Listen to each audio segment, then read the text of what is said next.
This sports segment of Naperville News 17 is brought to you by Naperville Bank and Trust.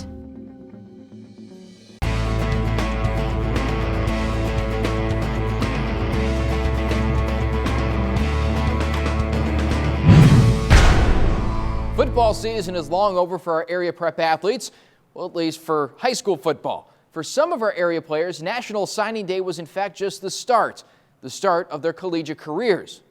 Central's Manny Rugamba highlights a crop of players heading off to play ball in college.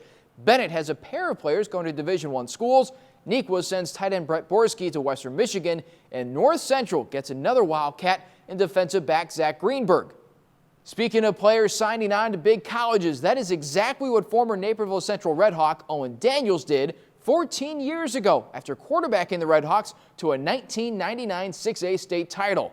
He now plays tight end on Sundays, but before entering the NFL, Daniels signed on with Wisconsin. Now a decade and a half later, Daniels is 10 years into his pro career and in the big game with the Denver Broncos, which wasn't quite a sure thing just this past offseason.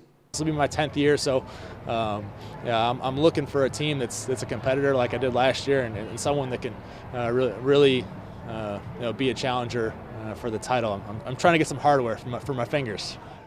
Daniels is a member of the Red Hawk Hall of Fame. The first meeting between the North Central men's basketball team and Augustana was, as Jamie Moten put it, a punch in the face, a 76-49 loss, but that was in Rock Island. The Cardinals winning 5 straight since, and now the rematch. Fast forwarding to the good stuff, under 10 to play, Cardinals needing a big shot, and Kevin Hahn, the senior, tickles the twine for 3. Moments later, Hahn again, the Cardinals down just 1. But Augustana is the second-ranked team for a reason. The reason is Hunter Hill. 5 of 8 from distance, including some cold-blooded shots down the stretch. Augustana escapes with a 76-68 win. Cardinals now a game back in the conference standings. Also falling to the Vikings, the women's team loses 109-100 in Rock Island, dropping to 10-11, 4-6 in CCIW play. Staying on the hardwood, we bounce to high school girls basketball. The IHSA coming out with its sectional seedings, and predictably, Bennett Academy holds the top spot in its own sectional. It's a Red Wing world, and we're just living in it. Well, maybe not us, but the rest of our area schools are in the Bennett sectional. DVC's top-ranked team, Naperville Central, checks in at number 3, and Nequa, with its dynamic guard duo, comes in at number 5. Even with the seeding settled, a game of consequence in the conference with Central taking on North. And we go to NSW's Nico Heflinger for more on the crosstown rivalry. Thanks, Kevin. Naperville Central needed a win against rival Naperville North on the road to maintain its lead in the DVC, and the Red Hawks were able to do just that.